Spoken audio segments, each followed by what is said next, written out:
Capítulo de número 10, verso de número 33, aleluia, glória a Deus, glória a Deus. Que maravilha estarmos na casa de Deus, estarmos em unidade, mais um domingo, amém? Uma curiosidade sobre o Evangelho de Lucas.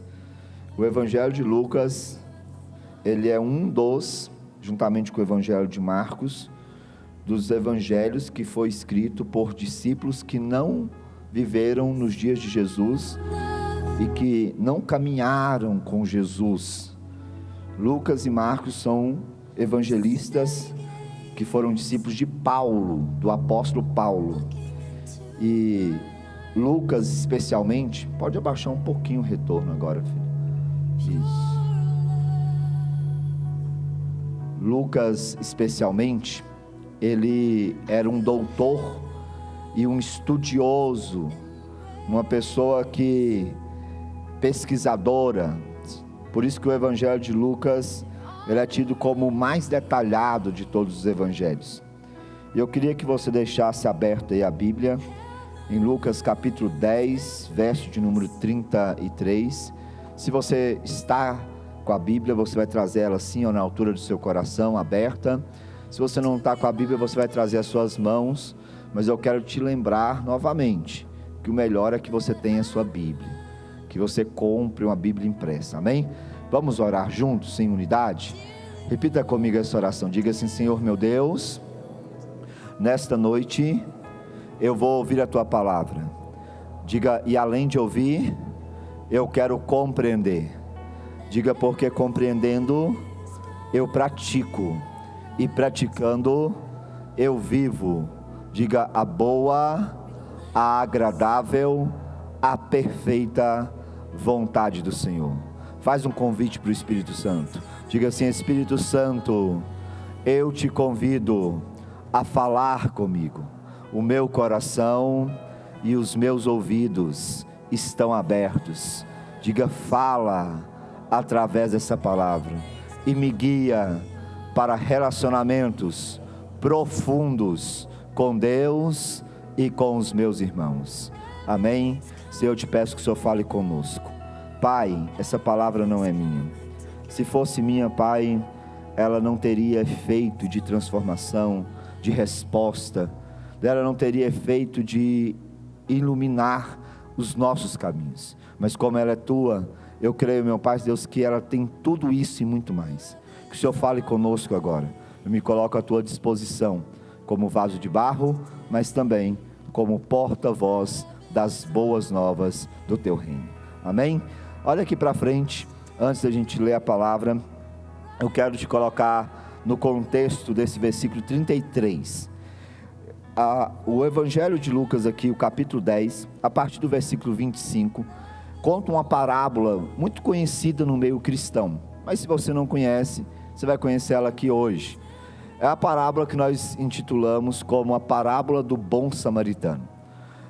Quando Jesus contou essa parábola, foi logo após ele receber uma pergunta, ou melhor, uma série de perguntas de um doutor da lei, um fariseu. A Bíblia fala que o homem que começou o diálogo com Jesus era uma pessoa muito instruída da lei, da palavra. Ele conhecia muito da palavra. Só porque ele vai fazer uma pergunta que ele queria colocar Jesus à prova. Assim como aquelas pessoas que constantemente estavam querendo ver se Jesus era o Messias, constantemente querendo armar algo contra ele, foi esse doutor da lei. E ele perguntou assim: Senhor Jesus, o que nós temos que fazer para herdar a vida eterna? Essa deve ser uma preocupação nossa, mas a resposta dessa pergunta, ela não é tão difícil, principalmente para alguém que estudava a lei. Jesus falou assim: o que a palavra diz? Jesus devolveu outra pergunta para ele, e ele responde, esse doutor da lei responde dizendo assim: a palavra diz que nós temos que amar a Deus de todo o nosso entendimento, com toda a nossa força, com toda a nossa alma, sobre todas as coisas. Em primeiro lugar nós temos que amar a Deus, e aí ele dá uma pausa, e também temos que amar o nosso próximo como a nós mesmos. Essa foi a resposta daquele perito da lei. Jesus falou: você respondeu bem, faça isso e você vai herdar a vida eterna. Só que quando ele diz isso para Jesus, quando Jesus diz isso para ele fica um pouco constrangido. Por quê? Porque Jesus sabia o que estava no coração dele. E aquele homem, apesar dele cumprir muito bem a lei para com Deus, apesar dele aparentar ter um bom relacionamento com Deus, faltava uma parte daquele mandamento. O relacionamento dele com os outros não estava muito bem. E a revelação de que não estava muito bem é porque ele pergunta para Jesus novamente. E a pergunta agora é: Senhor, quem é o meu próximo? Eu tenho que amar a Deus, eu sei quem é Deus, mas eu quero que o Senhor me diga quem é o meu próximo. Aí então Jesus vai contar essa parábola, a parábola do bom samaritano. Jesus começa dizendo assim: havia um homem que estava descendo de Jerusalém para Jericó. E esse homem passava num caminho. Esse caminho era conhecido entre os judeus, era conhecido entre as pessoas que estavam ouvindo o diálogo de Jesus. Esse homem passava por esse caminho, de Jerusalém para Jericó. Só que nesse caminho, ele foi atacado por ladrões, ele foi atacado por assaltantes. E além de assaltar ele, além de tirar tudo que ele tinha, aqueles assaltantes também bateram nele, feriram ele. Além de levar o dinheiro, as roupas, levar todos os bens dele, os assaltantes espancaram aquele homem e deixaram ele jogado na beira do caminho. Deixaram ele jogado ao chão, como uma pessoa quase morta, como se ele estivesse até agonizando ali. E a Bíblia fala, Jesus diz assim: e nesse mesmo caminho, depois que os assaltantes deixaram aquele homem ali, vai passar primeiro um sacerdote, seria um pastor daquele tempo. E aquele sacerdote, ele vê, diga assim, ele vê o homem jogado no caminho, ferido, agonizando ali. Ele vê aquele homem, mas ele passa de longe, e ele não para ajudar aquele homem. E Jesus vai dizer que da mesma forma que passou o sacerdote, vai passar um levita, e a palavra levita, ela não se refere apenas simplesmente a quem é do ministério de louvor. Levita na Bíblia refere-se àquela pessoa que servia na casa de Deus. Os levitas eram responsáveis por todo o trabalho no templo. E o levita passa, ele vê também o homem, mas ele passa de longe, e ele não para ajudar aquele homem. E aí, por último, passa um homem samaritano, de nacionalidade, de origem samaritana. É aquele homem que Jesus usou no contexto da parábola samaritano. É bem propício, por quê? Porque Jesus estava conversando com um doutor da lei, e aquele doutor era judeu, e os judeus e os samaritanos, eles tinham uma briga, uma rixa, eles não se davam, eles nem conversavam com o outro. E aí Jesus diz: vai passar agora um samaritano, e esse samaritano, quando ele vê aquele homem, ele vai fazer algo, que é o que nós vamos ler nesse momento, a partir do versículo 33, acompanha comigo. Mas um samaritano, estando de viagem, chegou onde se encontrava o homem. Qual homem, pastor? O homem que tinha sido assaltado, o homem que estava quase morto na beira do caminho, o homem que o sacerdote e o levita não pararam para ajudá-lo. Um samaritano chegou onde estava o homem, e quando viu, teve piedade dele. Teve o que, gente? Tem uma versão, a versão que eu estou lendo na NVI, mas tem uma versão Almeida e a versão RA também, que fala: ele, movido de íntima compaixão, se aproximou dele.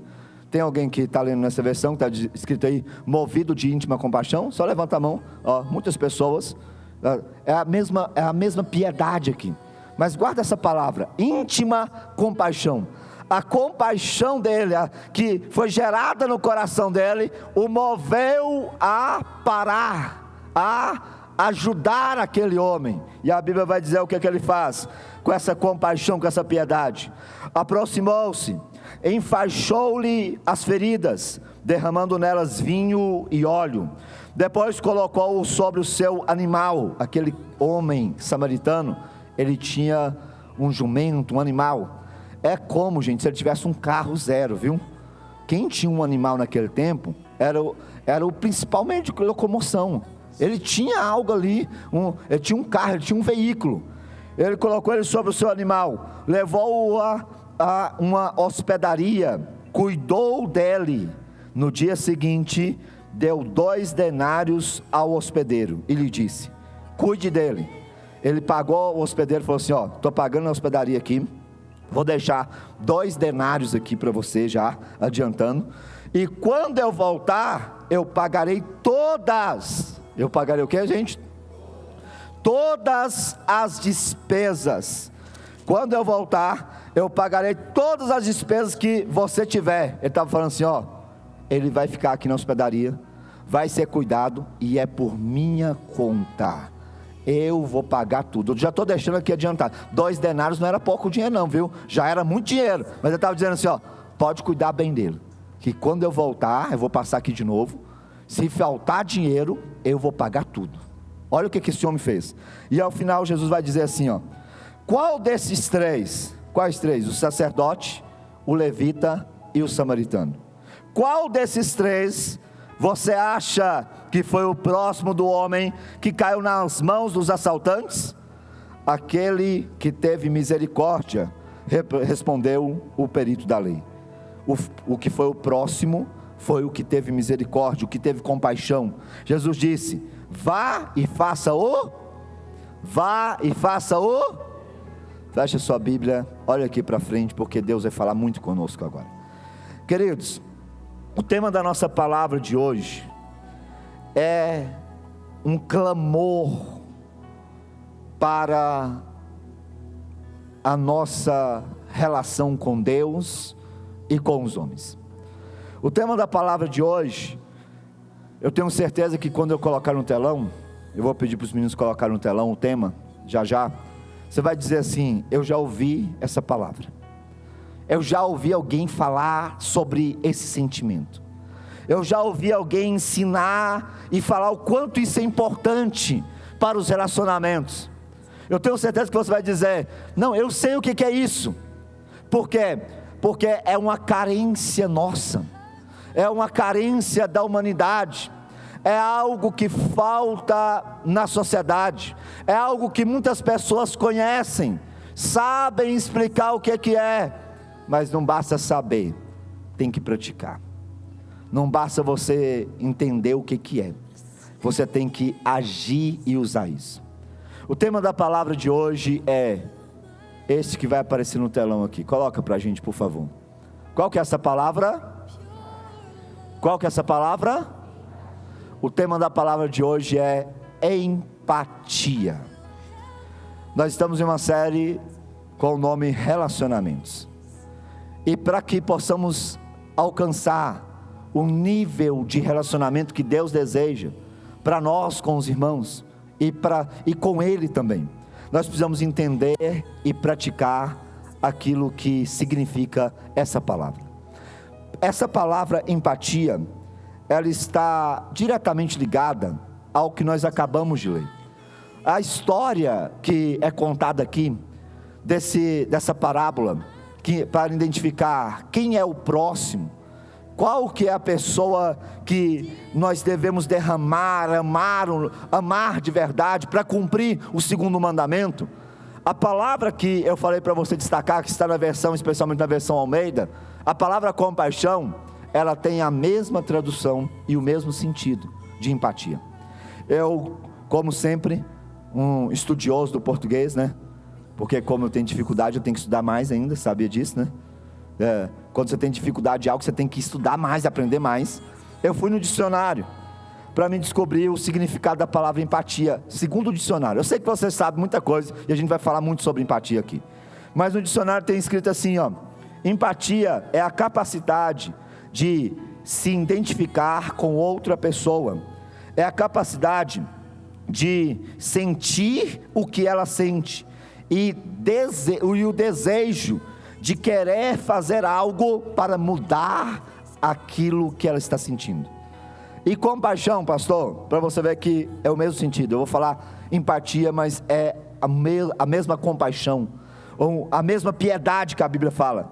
Compaixão é o sentimento piedoso de simpatia para com a tragédia alheia de outro, e acompanhado do desejo de minimizar a dor dessa tragédia. O que é empatia? O que é compaixão, pastor? Empatia, compaixão, a mesma palavra aqui, uma na Bíblia e outra nos dias atuais, é quando você consegue se colocar no lugar do outro, é quando você consegue olhar para uma pessoa, ver a tragédia dela, como aquele homem que estava em um momento trágico da sua vida, e você se compadece, mas não é só se compadecer a ponto de ver e passar de longe, porque eu acredito que o sacerdote até olhou e pensou como a gente às vezes pensa, quando se depara com alguma tragédia. Nossa, mas que situação triste, né? Sabe o que é quando você vê uma notícia ruim? Quando você vê que uma pessoa que perde uma mãe que perde um filho, alguém que é assaltado, alguém que sofre numa tragédia, num desastre natural. Sabe quando você vê e você fala assim, nossa, mas que situação ruim. Não é só isso, vai além disso, é você ver, é você se colocar no lugar da pessoa, e é você pensar assim, fazer essa pergunta: como eu posso amenizar, ou anular, ou acabar com a dor dessa pessoa? Empatia é o sentimento que nos faz nos colocar no lugar do outro, entender quem é o nosso próximo, parar aquilo que é a nossa atividade, aquilo que é o nosso dia a dia, aquilo que é do nosso roteiro, da nossa rotina, interromper aquilo que fazemos para fazer um bem a outra pessoa. Diga assim, isso é empatia. Diga, o mesmo que compaixão. Aquele samaritano parou a sua viagem, aquele samaritano parou, colocou vinho, colocou azeite nas feridas daquele homem que estava no caminho, colocou ele sobre o seu animal, como se ele estivesse colocando dentro do seu carro, um estranho dentro do carro dele, levou aquele homem até uma hospedaria, tirou o dinheiro do bolso, pagou ao hospedeiro e disse: eu vou manter ele aqui o tempo que for preciso até ele ficar bom, cuida dele, e eu vou pagar tudo. Por que ele fez isso? Ele fez isso movido por empatia, movido por compaixão. Pastor, qual que é a importância disso? Queridos, nós temos que entender que a nossa forma de ver as pessoas, a nossa forma de ver Deus, a nossa forma de julgar as coisas que acontecem à nossa volta, a nossa forma de agir, de tratar, de falar, ela muda completamente quando nós temos empatia, quando o nosso coração é cheio de compaixão. Deixa eu contar aqui uma experiência que eu passei algumas semanas atrás, alguns meses atrás, foi esse ano ainda. Eu não me lembro qual que foi a data, mas eu e a pastora, nós estávamos em Belo Horizonte, em uma reunião. Nós fomos para lá para participar de uma reunião, fomos para de Minas, teve reunião, fomos para BH, outra reunião, e a gente precisou dormir lá em BH. E a gente foi para o hotel direitinho, ficamos lá. No dia seguinte, era sábado, a gente iríamos voltar, estava programado da gente voltar, né? Tinha culto domingo. E eu lembro direitinho, a gente levantou de manhã, tomou aquele café, né? E quando a gente fica no hotel, né? Já pensa logo no café, né, gente? Né? Manhã cedo tem café, né? Pastor, mais ainda, principalmente o café, viu? O café. Tomamos café, voltamos para o quarto, arrumamos as nossas coisas, descemos para fazer o check-out, para dar saída no hotel. Aí quando a gente foi, fechou lá a nossa estadia, tudo direitinho, eu pedi o rapaz para pegar o carro que estava na garagem. Falei assim, preciso que traz meu carro. E eu entreguei a chave para ele, e ele aguardou um tempinho, porque tinha que vir um manobrista para buscar o carro. Enquanto ele estava aguardando, veio outro moço, veio um senhor, E esse senhor chegou também, fez o check-out dele e pediu também o carro. E aí eu fiquei assuntando de longe, né? Você sabe que mineiro, ele é desconfiado, né? Por natureza, né? Já fica assuntando de longe, né? Fiquei olhando, nós na recepção, em pé lá, já estava na porta do hotel, a pastora. E aí eu percebi que quando o manobrista veio, ao invés do recepcionista entregar a chave do meu carro para buscar primeiro, entregou a chave do senhor, desse que estava lá, para buscar o carro dele primeiro. E eu já fiquei olhando, falei assim, não acredito que ele vai passar o outro na minha frente, né? Você já teve a experiência de estar num lugar, numa fila, esperando algo, e alguém chegar e pular na sua frente? Já passou por isso? Quem já passou? Você ficou calmo, né? Tranquilo, sorriu. Não, pode ir, não presta não, né? Ficou calmo? Quem ficou calmo, diga... Nada. Nada de calmo, né, pastor? Aí eu olhei e falei assim, não, gente, não acredito, gente, na hora eu falei assim, meu Deus, mas que falta de consideração desse rapaz, não, eu vou ter que ir lá. Aí antes de eu ir, sabe quando você vai dar o passo, e o Espírito Santo fala assim, espera. Aí eu parei, falei assim, não, vou esperar. Fiquei na porta esperando, falei assim, não, talvez até eu não vi, ele já tinha pegado minha chave, né, talvez ele vai trazer meu carro primeiro. Só porque aí, o que aconteceu? Não, eu na porta do hotel, eu já falei para a pastora, falei assim, amor, pode lá sentar, que pelo jeito vai demorar. Já tinha uns 10 minutos. Aí vem um manobrista com um carro desse senhor primeiro. E aí eu aproximei do senhor.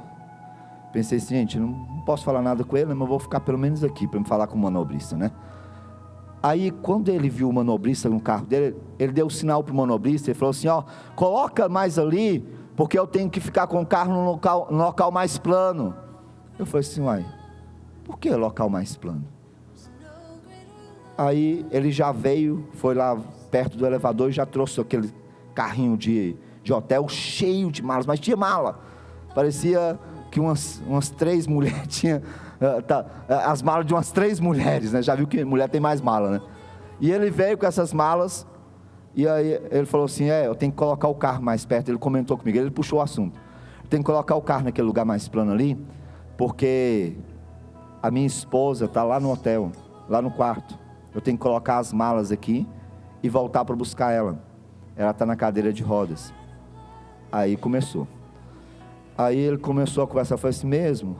Aí ele falou, a gente veio aqui para Belo Horizonte, já tem quase um mês que a gente está aqui, nós viemos para fazer um exame no tratamento dela, e era para a gente ficar numa casa de apoio, só que a gente não achou vaga, e era para ficar 2 ou 3 dias, e já tem quase um mês, mas graças a Deus ontem ela recebeu alta.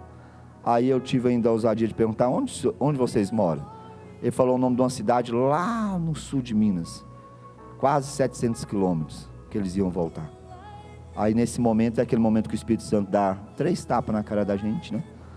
E aí eu falei assim, só precisa de ajuda? Gente, mudou tudo. A raiva que eu estava do recepcionista, a raiva que eu estava do senhor que nem me conhecia, tudo mudou quando eu ouvi a história dele e pensei assim, meu Deus, eu estou a 400 quilômetros de casa, já estou achando longe. Ele está com a esposa acamada numa cadeira, uma viagem dessa, tantos dias aqui no hotel, com mala, com tudo mais. Por quê? Porque empatia é isso. É quando você para ouvir a história do outro, é quando você dá os seus ouvidos para uma pessoa e pensa, peraí, deixa eu entender por que isso está acontecendo. É lógico que isso não anula aqueles que são malandros, né?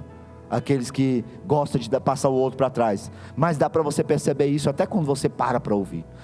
Quando nós temos empatia, nós mudamos a nossa forma de pensar. Quando nós temos empatia, nós começamos a pensar no bem do outro, para pensar no que podemos fazer para favorecer o outro. Se você quer ter um bom relacionamento com o próximo, você tem que buscar esse sentimento.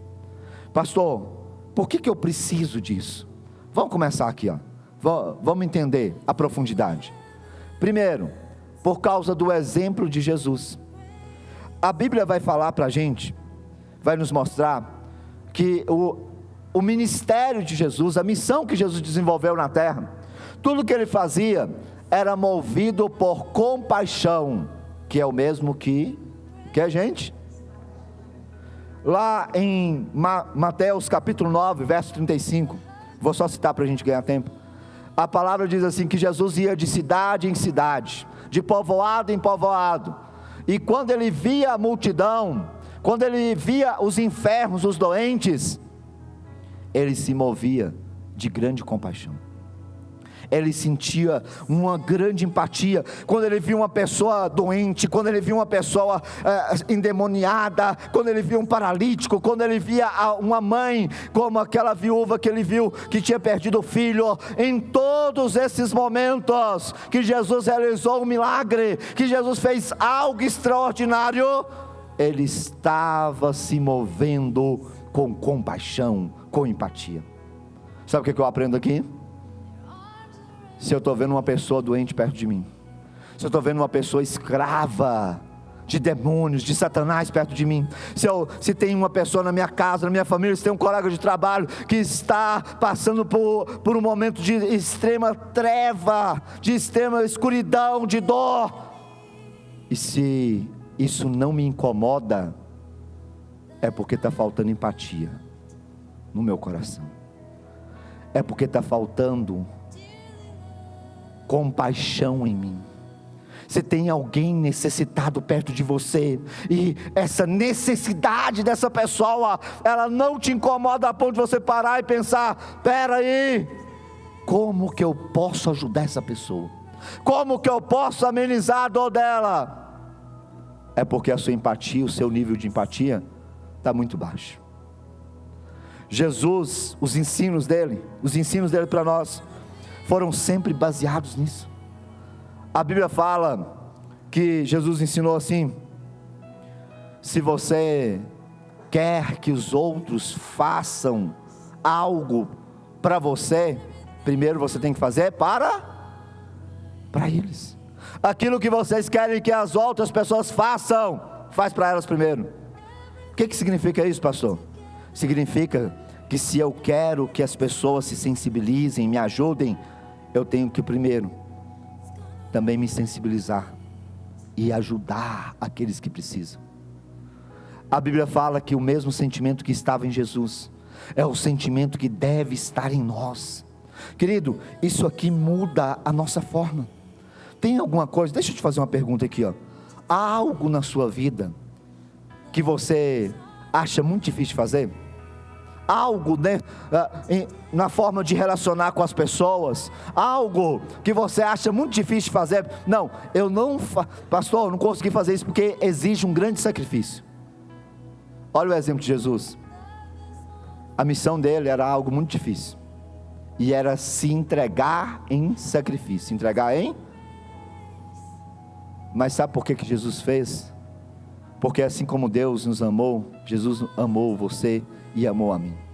O sacrifício de Jesus na cruz é uma prova de compaixão de Deus e do próprio Jesus por nós. Ele se entregou em sacrifício. Eu entendo aqui que se há algo que eu não consigo fazer, não de uma forma natural, mas que se eu colocar compaixão, se eu me colocar no lugar do outro, se há algo que eu preciso fazer para as outras pessoas, para melhorar o meu relacionamento como pessoa, como filho, como casal, como funcionário, se há algo que me falta, que exige muito de mim, se eu colocar empatia nisso, eu consigo fazer.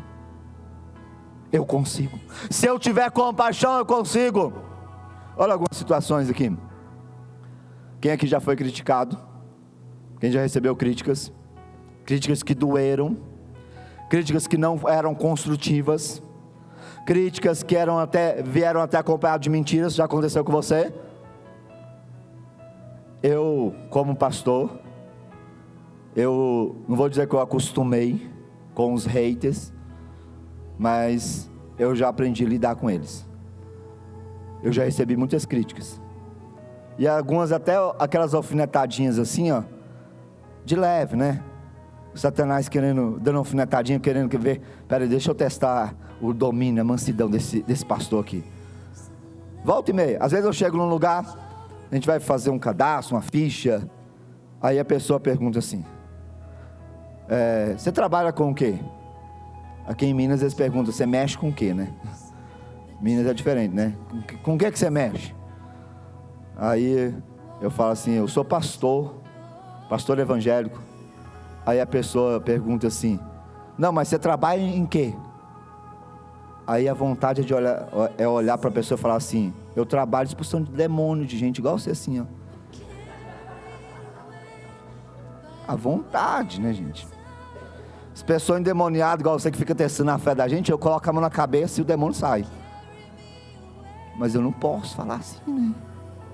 Senão não dou testemunho, né? Já estou falando ao vivo aqui, ó. Aí eu acostumei, né? Volta e meia eu recebo uma crítica. Rede social, né?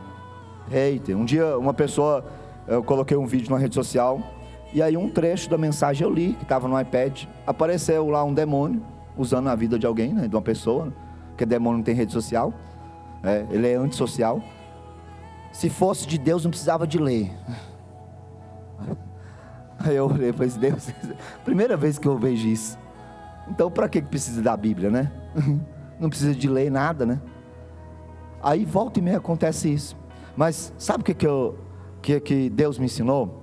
A olhar para as pessoas assim, entender a situação delas. Geralmente quando eu recebo alguma crítica assim, e se for uma pessoa que eu conheço, se for alguém que saiu da igreja, se for alguém que nem está na igreja, eu procuro olhar para a vida dela. E sabe o que eu sempre descubro quando eu olho para a vida dessas pessoas? Eu descubro que elas estão feridas. Eu descubro que a vida delas está num caminho indo de mal a pior. Eu descubro que elas estão precisando de ajuda. E de verdade, muitas delas estão precisando de libertação. E por isso eu me compadeço. Ao invés de eu lançar uma palavra de maldição, eu falo, Deus, abra os olhos dela. Filho, se você tiver empatia, você vai conseguir superar as críticas. Você vai conseguir orar pelos seus inimigos. Você vai conseguir perceber que a sua luta não é contra aquela vizinha fofoqueira. É contra o demônio que está usando a vida dela. Se você tiver empatia, você vai conseguir driblar isso, sair facilmente. Sabe? Eu tenho certeza que alguém já precisou perdoar uma pessoa aqui. Não só uma, né? Várias. Sabe como que a gente entende a necessidade do perdão? Quando a gente entende que às vezes a pessoa que nos ofendeu, ela não entende nada do que é tratar o próximo. Ela não sabe, não. Ela te ofendeu achando que está fazendo algo certo. Se você tiver um pouquinho de empatia, mesmo com quem te ofendeu, você vai conseguir perdoar ela. Sua vida vai ficar mais leve. Se eu tiver um pouco de empatia a mais, sabe o que eu vou conseguir fazer? Amar o outro, igual a mim. Quem quer ser amado aqui? Sabe qual que é a palavra? Ame o teu próximo como a ti. Isso é empatia. Só que falta. O que acontece? Vamos lá, vamos dar mais um passo aqui na palavra. Nós temos que buscar empatia. Empatia não só com os irmãos, mas também com Deus. Pastor, espera aí. É possível eu usar de empatia com Deus? Grava essa pergunta que daqui a pouco eu vou te responder ela. Mas antes disso, outra pergunta. O que acontece quando me falta empatia com o próximo? Ah, pastor, eu não sou uma pessoa muito empática, eu não sou uma pessoa que se move muito por compaixão. O que acontece? Será que isso está prejudicando a minha vida? E o que acontece, já que eu falei, eu já deixei entendido aqui que é possível, nós temos que ter também empatia com Deus. O que acontece quando me falta empatia com Deus? Vamos lá para as respostas. Primeiro, a falta de empatia com o próximo. O que isso gera? Tiago 4,3. Anota o versículo aí para você conferir depois na sua casa. Tiago falou assim, ó. No versículo 2 do capítulo 4, ele fala assim, ó. Tem muita gente que não está recebendo. Tem muita gente que não está recebendo nada, porque não pede. Por que, gente? Porque não? Sabe por que às vezes você não está recebendo? Primeiro motivo, talvez, você não pediu ainda. Sabe aquele ditado lá? Eu acho que foi daqui que eles tirou ele, ó. Quem não chora, não? Eu acho que foi daqui. Quem não pede, filho, não recebe. Só que aí Tiago vai falar o versículo 3. Agora tem outros que até pedem, mas quando pedem, não recebem, porque pedem mal. Pedem o que, gente? Tem uma maneira certa de pedir. O que é esse pedir mal? É pedir só para si. É pedir só para os seus próprios interesses. Sabe por que talvez você não recebeu ainda aquilo que você está pedindo? Porque você está pedindo sem empatia, sem compaixão, sem se preocupar com o outro. A forma errada de orar é orar de forma egoísta. Deus me dá porque eu preciso para mim. Não é que Deus não quer te dar, querido, mas quando Deus vê que o que nós queremos é só para nós, Tiago está dizendo, essa oração não vai ser respondida. Essa oração não vai ser respondida. E eu lembrei, quando eu estava estudando essa parte da palavra, da oração de Ana. Lá em Samuel, capítulo 1 Samuel 1, conta a história de Ana. Ana era uma mulher que ia no templo todos os anos, junto com o marido dela. E ela tinha um pedido para Deus, ela pedia, clamava e orava, e orava, e orava, e orava, e fazia corrente. Segundo os teólogos, acreditam que Ana, pela quantidade de filhos que a rival dela tinha, Ana orou pelo menos uns 20 anos. E Deus não respondeu. Por que Deus não respondeu, pastor?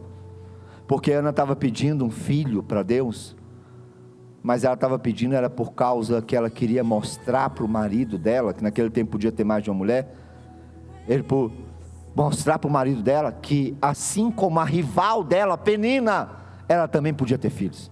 A rival dela tinha pelo menos 10 filhos, e a Ana orava, Deus, me dá um filho, porque eu quero esfregar esse menino na cara daquela mulher.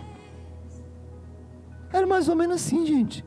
Ana era uma pessoa amargurada, uma pessoa que pensava só nela, estava pensando só. Aí Deus falou assim, vou deixar você esperar mais um pouquinho, até você entender qual que é o meu propósito na sua vida. Aí um dia Ana entra no templo e ela muda a oração dela. Ana entra no templo e ela olha e ela vê Eli, o sacerdote já velho, ela vê os filhos de Eli desviados da presença, e ela percebe assim, peraí, Deus vai precisar de um sacerdote novo, Deus vai precisar de um homem para ser pastor aqui nessa igreja, aqui nesse templo. E Ana fala assim, Senhor, esquece o meu pedido, agora eu não vou pedir, não é para mim, eu vou pedir é para a tua casa, eu vou pedir é para o teu reino. Se o Senhor me der um filho, eu entrego esse filho a ti, e ele vai ser sacerdote, ele vai te servir. Ana esquece o egoísmo dela, esquece o ego dela, esquece a amargura dela, e ela faz uma oração que toca o coração de Deus, uma oração carregada de empatia. Será que as suas orações não estão sendo respondidas porque você está pedindo só para você? Você não tem pensado no reino, você não tem pensado no próximo, você não tem pensado nos propósitos de Deus? Quando me falta empatia, a minha oração, ela corre o sério risco de não ser respondida. Quando me falta empatia com o próximo, esse é o sério risco. Em Provérbios capítulo 21, 13 diz assim, quem fecha os ouvidos ao clamor dos pobres, dos necessitados, também vai clamar, e não será atendido, e não terá resposta. Será que está faltando você ouvir mais o clamor das pessoas à sua volta? Alguém que está pedindo ajuda, alguém que está pedindo socorro, alguém que está falando assim, nossa, meu casamento está acabando, a minha vida está acabando, meu filho está nas drogas, e você não parou até hoje para socorrer essa pessoa. Pastor, como que eu socorro? Filho, só de você trazer uma pessoa dessa na igreja, já é um grande socorro para a vida dela. Só de você falar do Jesus que já transformou sua vida, do Jesus que já abençoou a sua casa, já é um socorro prestado para ela. E quando falta empatia com Deus? É possível ter empatia com Deus, pastor? Como assim? Como que eu vou me colocar no lugar de Deus? Vou achar que eu sou todo poderoso, é? Igual aquele filme lá, né? Sair fazendo um monte de loucura. Não. Filho, a empatia com Deus, e essa é a parte final, ela é a empatia que nós devemos ter com a casa de Deus, com a casa do Senhor, com aquilo que é do reino de Deus, com aquilo que é do reino do Senhor. Eu tenho empatia, eu devo ter empatia para melhorar o meu relacionamento com as pessoas. Essa é a empatia do nosso relacionamento horizontal. Qual o sentido, gente? Mas eu também tenho que buscar melhorar a minha empatia e ativar essa empatia, me mover de forma empática com Deus. E essa empatia vertical. Qual o sentido? Como que eu mostro a minha empatia? E qual que é a falta que isso dá? Pastor, a falta de empatia com o reino, o que acontece? Esse aqui eu quero abrir com você. Ageu capítulo de número 1, verso de número 2. Coloca para mim no telão, Ageu 1, 2. Olha a atitude dessas pessoas aqui, gente. Presta atenção no como que eles estavam agindo com relação à casa de Deus, e o que isso estava trazendo como prejuízo, como maldição para a vida deles. Talvez algumas maldições, algumas situações que não estão sendo resolvidas na sua vida, algumas portas não se abriram ainda, algumas bênçãos não foram liberadas ainda, porque lhe falta empatia com o reino, igual estava faltando com essas pessoas aqui, nos dias do profeta Ageu. O que a palavra vai dizer aqui, ó? Presta atenção, a Bíblia fala que a palavra de Deus veio ao profeta Ageu, e Deus falou assim, ó: assim diz o Senhor dos Exércitos, este povo afirma, ainda não chegou o tempo de, qual que é a palavra que está ali? De reconstruir a casa de que Ageu estava falando? De que Deus estava falando? De qual reconstrução? De que lugar? Da igreja, do templo. O templo de Deus, a igreja naquele tempo lá estava precisando, assim como precisa nos dias de hoje. Assim como precisa de manutenção, de recursos, de ajuda, de pessoas que tivessem empatia para ajudar o reino. E a palavra está dizendo assim, ó: esse povo afirma, ainda não é hora de ajudar o reino, ainda não é hora de contribuir no altar, ainda não é hora. Não, pastor, o senhor está vindo com esse papo? Presta atenção. Só que o versículo de número 3, olha a repreensão de Deus. Por isso a palavra do Senhor veio novamente. Por isso a palavra do Senhor veio novamente por meio do profeta Ageu. Verso de número 4. Acaso é tempo de vocês morarem em casas de fino acabamento, enquanto a minha casa continua destruída? Sabe o que esse povo estava fazendo aqui, gente? Presta atenção, para ver se há alguma semelhança com a atitude de algumas pessoas nos dias de hoje. Essas pessoas, quando o profeta falava assim, gente, vamos contribuir aqui, ó, vamos fazer algo para a casa de Deus, eles falavam assim, não, está na hora de fazer nada para Deus não, isso aí não precisa disso não. Só que para a casa deles, na casa deles, eles moravam em casas lindas, de fino acabamento. Eles queriam o melhor para a casa deles, mas para a casa de Deus, nada. Olha o que aconteceu com esse povo. Verso de número 5. Agora assim diz o Senhor dos Exércitos: vejam aonde os seus caminhos os levaram. Que caminhos, pastor? Os caminhos da falta de empatia. Filho, se você vem na casa de Deus e você não se comove, não se move por amor, para manter, para ajudar, para contribuir com aquilo que é do reino, é porque falta empatia da sua parte para com Deus. E talvez você está vivendo o que esse povo viveu aqui. Olha o que eles viveram, olha para onde eles foram. Versículo de número 6, vocês têm plantado muito e colhido.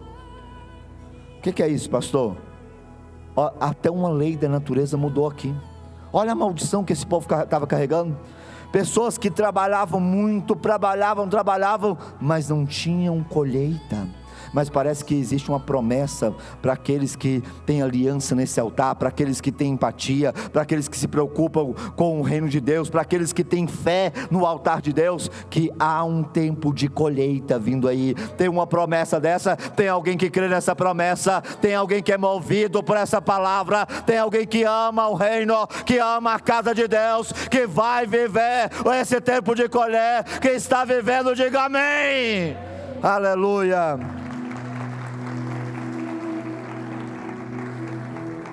Eles plantaram muito, mas não colheram pouco.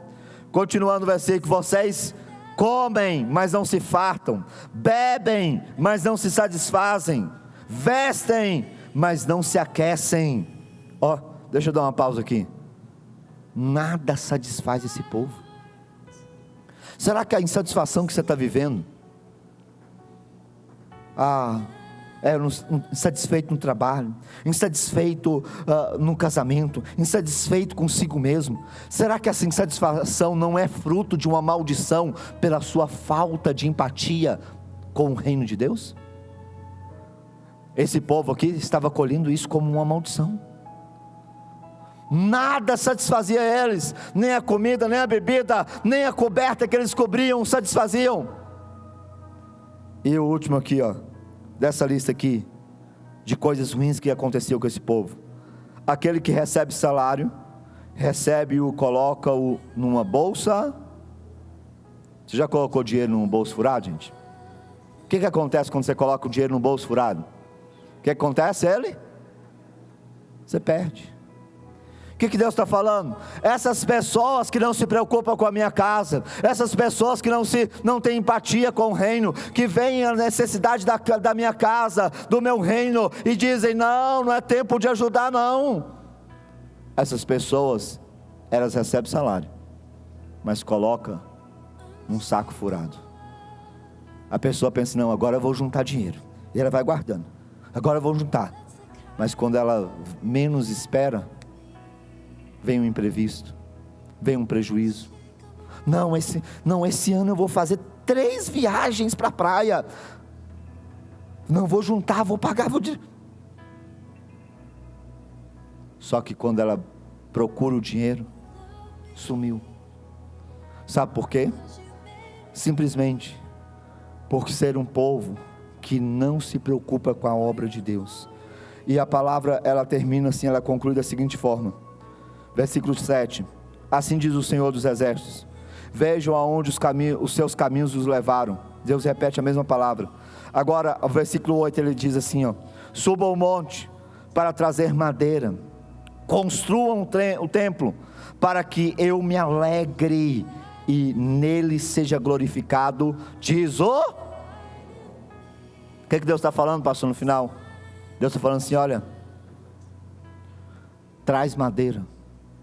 Naquele tempo não tinha dinheiro, não existia moeda corrente. Então como que o povo contribuía com o reino? Era madeira, era animais, era ouro, era prata. Deus estava dizendo: tragam aquilo que a minha casa está precisando, e eu vou me alegrar com vocês, e eu vou me alegrar. Essa alegria representa a alegria de Deus, a ponto de liberar a sua bênção, de liberar o seu milagre, de abrir as janelas do céu sobre a sua vida. Mas eu mostrei o exemplo de quem não tinha empatia, e agora eu quero finalizar mostrando o exemplo de quem tem empatia com o reino de Deus, porque não é só com os irmãos. 2 Samuel capítulo de número 7, verso 1. Coloca para mim no telão também, por favor. 2 Samuel 7, 1. Você já deve ter ouvido falar de um homem que é conhecido como o homem segundo o coração de Deus. Quem já ouviu falar desse homem? O nome desse homem é Davi. Qual que é o nome dele? Davi, ele escreve o Salmo 69, e ele diz assim, 69, 9, ele diz assim, não é o texto que vai estar no telão, mas só para você entender: o zelo pela casa de Deus me consome. Davi escreve o Salmo e ele fala assim: olha, eu tenho tanto amor, tanto zelo pela casa de Deus, que isso me consome. consome o meu tempo, consome a minha mente, consome meus pensamentos. Tudo que eu faço, eu penso, eu lembro, e eu me compadeço, e eu tenho empatia com a casa de Deus. O texto que nós vamos ler, os 2 versículos, eles retratam Davi já como rei de Israel. E olha o que a palavra vai dizer. O rei Davi já morava no céu. Onde que ele morava, gente? No céu? Deixa eu te contar aqui algo. Não tem problema nenhum você morar numa casa boa. Você tem um carro bom. Eles vivem criticando aí, né? Que quando a gente fala sobre dízimo e oferta na igreja, eles falam assim: isso é teologia da prosperidade. Não, filho, isso aqui é a palavra de Deus. É a palavra de Deus, eu estou te mostrando na Bíblia. Mas agora, fuja, desconfie, corra dessa teologia da miséria, porque isso é que não está na Bíblia. Teologia da miséria. Não, você não pode ter nada de bom. Não, porque Deus não gosta de pessoas ricas, de pessoas prósperas. Então por que Deus colocou Davi no palácio? Filho, Deus quer que você more num palácio. Deus quer que você coma do melhor da terra. O melhor da terra é para os filhos de Deus. Deus quer que você coma do fruto do pé, não do fruto caído. Deus quer que você vá nos meus lugares mais lindos dessa terra. Deus quer que você se alimente e desfrute do melhor que Ele criou. Essa é a vontade do nosso Pai. Essa é a vontade do Senhor para todo aquele que nele crê. Tem alguém que crê que vai viver essa vontade? Aleluia! O problema não é você morar num palácio, não é você ganhar muito dinheiro, é o dinheiro ganhar você. Vou repetir: o problema não é você ganhar muito dinheiro, o problema é se o dinheiro te ganhar. O problema não é o cristão ter dinheiro, é o dinheiro ter o cristão, a ponto de anular a empatia, o amor dele por Deus, a ponto de ganhar o coração dele. Davi morava no palácio. O texto diz: o rei Davi já morava em seu palácio, e o Senhor lhe dera descanso de todos os seus inimigos ao seu redor. Deus vai dar descanso para você. Você vai ter muita paz, você vai ter muita alegria, amém? E o versículo de número 2: certo dia, ele disse ao profeta Natã: aqui estou eu, morando num palácio, de cedro. Cedro era a melhor madeira que existia, enquanto a arca do Senhor permanece numa simples... O que Davi estava dizendo para Natã? Depois você vai ler o restante do texto. Gente, espera aí, eu estou morando em algo tão bom, eu estou prosperando, mas a casa de Deus está precisando de algo. Eu moro em um palácio e a casa de Deus é uma tenda. A partir dessa fala aqui, Davi vai começar a juntar ofertas, e ele vai tirar ofertas do seu tesouro pessoal. Sabe para quê? Para a construção do templo, para a construção do primeiro templo de Deus. Querido, a partir daqui Davi, ele fala assim: não, peraí, eu estou sentindo no meu coração. Natã fala com ele assim: Davi, faça conforme aquilo que você está sentindo, faça conforme aquilo que está na sua mente. Ei, Davi se move agora com empatia para a casa de Deus, para o reino de Deus. Por que Davi é o rei mais amado de Israel? Por que Davi foi uma pessoa de tanto sucesso? Por que Davi escreveu salmos tão lindos de louvor a Deus? Por que Davi venceu tantas batalhas e não parou diante de nenhum gigante? Sabe por quê?